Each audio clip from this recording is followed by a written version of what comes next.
강관 틀비계를 조립하여 사용하는 경우 준수해야 할 기준으로 옳지 않은 것을 찾는 문제가 되겠습니다. 자, 일반적으로 틀비계인 경우에 수직 방향으로 6m, 수평 방향으로 8m 이내마다 벽이음을 해줘야 되겠고, 높이가 20m를 초과하거나 중량물의 적재를 수반하는 작업을 할 경우에 주틀 간의 간격을 2.4m 이하라고 했는데 2.4m 이하가 아니라 1.8m 이하가 되어야 되겠습니다. 따라 정답은 2번이 된다 볼 수 있겠고, 길이가 띠장 방향으로 4m 이하이고 높이가 10m를 초과하는 경우에는 10m 이내마다 띠장 방향으로 버팀 기둥을 설치한다 라는 것도 같이 정리를 해서 외워주도록 하겠습니다. 104번 문제 보도록 하겠습니다. 차량계 건설기계 작업 시 기계의 정도, 정락 등에 의한 근로자의 위험 방지하기 위한 유의사항과 거리가 먼 것을 찾는 문제가 되겠습니다. 자, 이때는 먼저 뭘 해줘야 되냐면 갓길의 붕괴 방지, 집안의 부동침하 방지, 도로의 폭 유지 등이 있겠고, 추가적으로 유도자 배치까지 추가해주면 되겠습니다. 따라서 유의사항과 거리가 먼 것은 변속 기능의 유지, 1번이 정답이 된다 볼 수 있겠죠. 105번 문제 보도록 하겠습니다. 콘크리트 타설을 하기 위해서 신용으로 나왔던 문제죠. 콘크리트 플레이싱 붐, 그 다음에 콘크리트 분배기, 펌프카 등을 사용하는 경우의 준수사항이 아닌 것을 찾는 문제가 되겠습니다. 작업을 시작하기 전에 콘크리트 타설 장비를 점검하고 이상을 발견했으면 즉시 폐기할 것이라고 했는데 즉시 폐기하는 것이 아니라 즉시 보수를 해주면 되겠습니다. 따라서 준수사항이 아닌 것은 1번이 정답이 되겠고, 나머지 보기들을 한 번씩 가볍게 정독을 해주시면 되겠습니다. 107번 문제 보도록 하겠습니다. 다음 중 건설공사 유해위험 방지 계획서 제출 대상 공사가 아닌 것을 찾는 문제가 되겠습니다. 자, 일반적으로 우리는 이때 암기 팁을 적용해서 많이 외웠기 때문에 먼저 암기 팁을 적용을 해서 골라낼 수 있는 정답을 골라내도록 하겠습니다. 암기 팁 적용해 보도록 하면 10월 언제 31일에 건축된 50개의 학교에는 뭘 할 수 있다? 2천만 톤의 저수가 가능하다, 이런 식으로 외웠었습니다.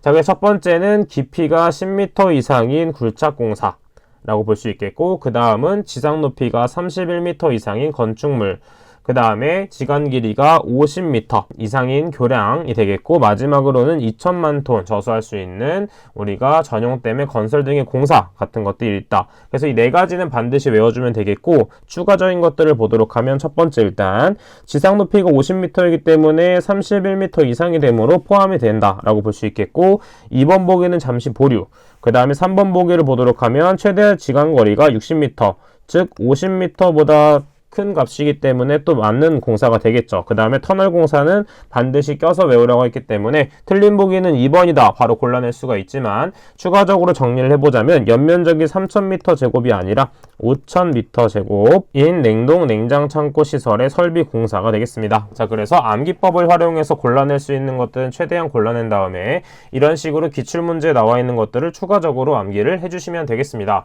108번 문제 보도록 하겠습니다. 겨울철 공사 중인 건축물의 벽체 콘크리트 타설 시 거푸집이 터져서 콘크리트가 쏟아지는 사고가 발생하였다.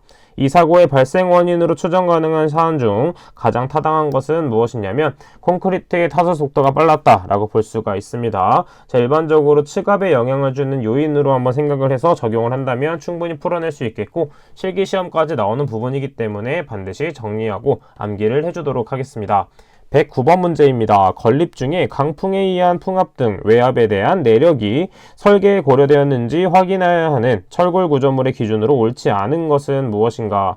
자, 첫 번째, 높이 20m 이상의 구조물과 구조물의 폭과 높이의 비가 1대4 이상인 구조물, 그 다음에 연면적당 철골량이 50kg/m² 이하인 구조물은 이에 해당이 되겠지만, 이음부가 공장 제작인 구조물은 해당이 되지 않습니다. 자, 그래서 정답으로 바꾸기 위해서는 이음부가 어떻게 바뀌어야 되냐면 현장 용접인 구조물로 바뀌어야 되겠습니다. 자, 그 다음에 추가적인 내용은 교재에 있는 해설 부분을 참고해서 암기를 해주시면 되겠습니다. 111번 문제 보도록 하겠습니다. 사다리식 통로 등을 설치하는 경우 고정식 사다리의 통로의 기울기는 최대 몇 도 이하로 해야 되는가? 자, 일반적으로 사다리식 통로의 기울기 기준은 75도이지만 고정식 사다리인 경우에는 90도 이하로 해줘야 되겠습니다. 따라서 두 가지 모두 정리를 해서 암기를 해주시면 되겠죠. 추가적인 내용에 대해서는 교재 해설을 참고해서 중요한 인자들이 있는 부분은 따로 정리를 해서 암기를 해주시면 되겠습니다. 114번 문제 보도록 할게요.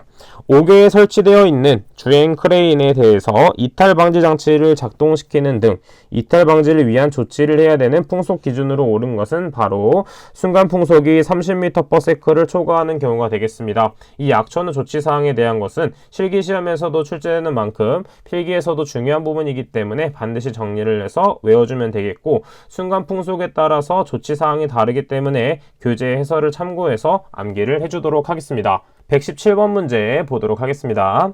지면보다 낮은 땅을 파는데 적합하고 수중 굴착도 가능한 굴착 기계는 무엇이냐면 드래그 쇼벨, 즉 백호우가 되겠습니다. 추가적으로 파워 쇼벨이란 기준기가 위치한 지면보다 높은 곳의 땅 파기에 사용되는 것이다 라고 볼 수 있겠고, 그리고 우리가 드래그 라인, 클램쉘에 대한 내용도 있기 때문에 그 내용에 대해서는 교재를 참고해서 한번 봐주시면 되겠습니다. 자, 발파 작업에 종사하는 근로자의 준수사항으로 옳지 않은 것, 신용으로 나왔던 문제가 되겠습니다. 자, 1번 보기, 2번 보기, 4번 보기는 맞는 보기가 되겠고, 3번 보기를 보도록 하면 전기뇌관에 의한 발파의 경우 점화하기 전에 화약류를 장전한 장소로부터 15m 이상 떨어진 이라고 했는데, 이때는 15m가 아니라 몇 미터가 되냐면 30m 이상 떨어진 안전한 장소에서 시험을 진행해 주면 되겠습니다. 따라서 준수사항으로 옳지 않은 것은 3번이 된다 볼 수 있겠죠.